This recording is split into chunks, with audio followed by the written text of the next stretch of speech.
for investment drive to look for the dandiweed or grant press conferences? It doesn't matter. I have come here to Lagos. I can do many other things in addition to being here with you. That's not the business of chairman, in closing this now, what's the way? Because I still haven't actually gotten anything about the way forward or the development as it is from Borno government with regards to finding Chibok girls. What's the situation as we speak now, away from what the defense chief has said? Okay, well, ours as a state government is to complement the effort of the federal government in whatever means required of us, in whatever means that we have capability to do, and we'll continue to do that.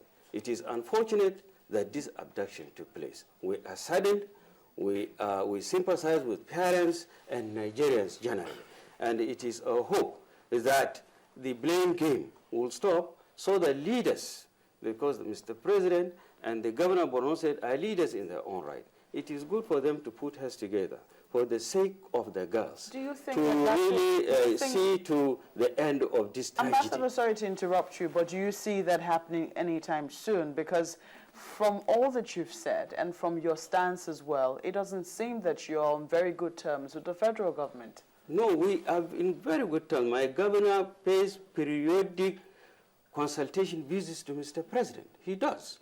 And we are therefore surprised when some federal agencies and personalities come out to vilify us in spite of our loyalty, to the person of the president as commander-in-chief.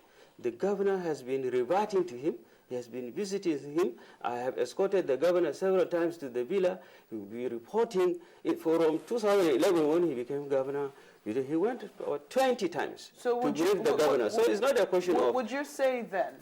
We want just the federal government to reciprocate the loyalty, the gesture, the humility of the governor of Borno State towards the person of the president and all leaders of the security agencies. Was the governor aware that the president was going to visit his state when he left for London?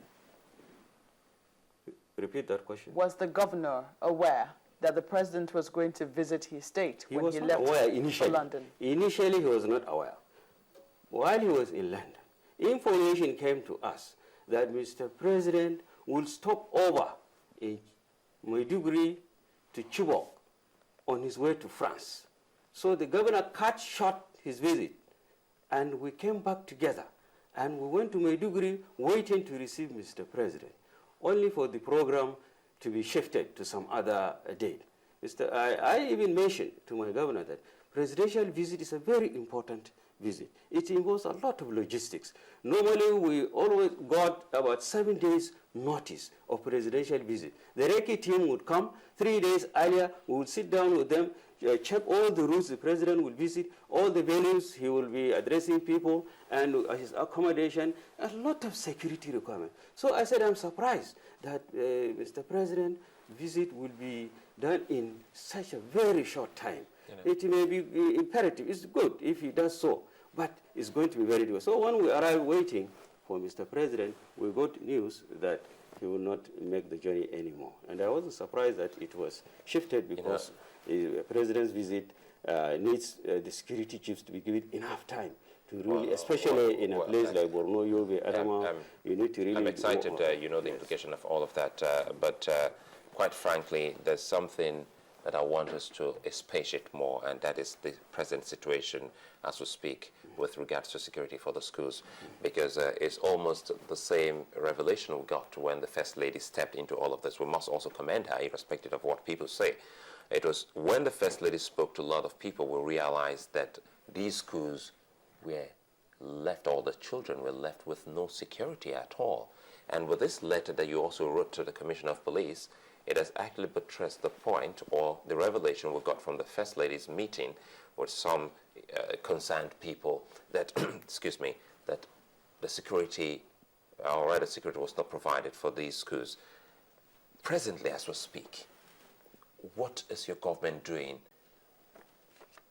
with regards to protection for schools in Borno State? Are all the schools shut? Do you now, as a government, now believe that Boko is haram in Borno State, or you have actually provided security for those schools that before now had no security?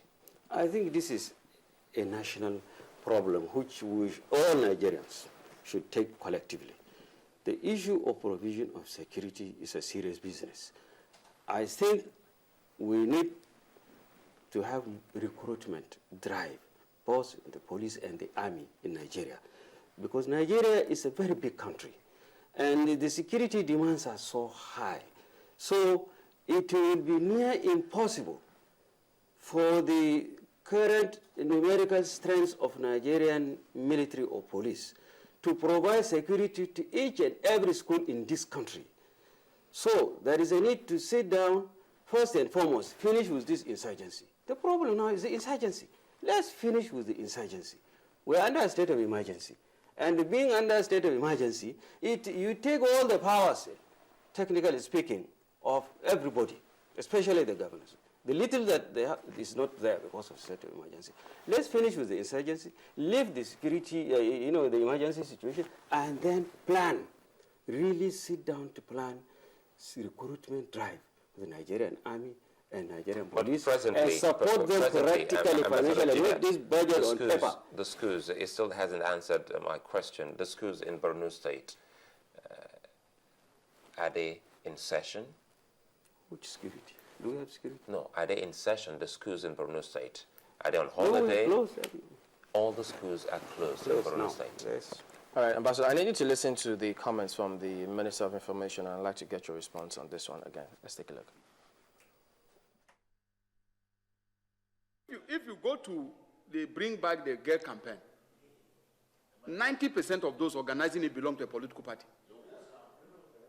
Has the media ever analyzed it? 90% of those organizing it belong to a particular political party. And yet, the insurgency is operating only in states controlled by that party. The entire money we are spending is to maintain security in states controlled by that party. So where do you come out and start playing politics? We are busy spending money to maintain security in those states. What have they done about it? Because it's 90% of all the insurgency is in states controlled by that political party. 90% of those campaigning to bring out Chibok are also members of that party. Because the media will look the other way. No, I think that honestly, if we want this country to grow, we must ask the relevant questions. The Chibok girls remain our #1 priority. We will never sleep, we will not rest until God brings them out. But for you to now begin to look at it as if, when people do wrong, we are the firefighters. The federal government is a firefighter. We did not create the insurgents or the structure that led to them. You know where they came from. You are not blaming the firefighter for the fire.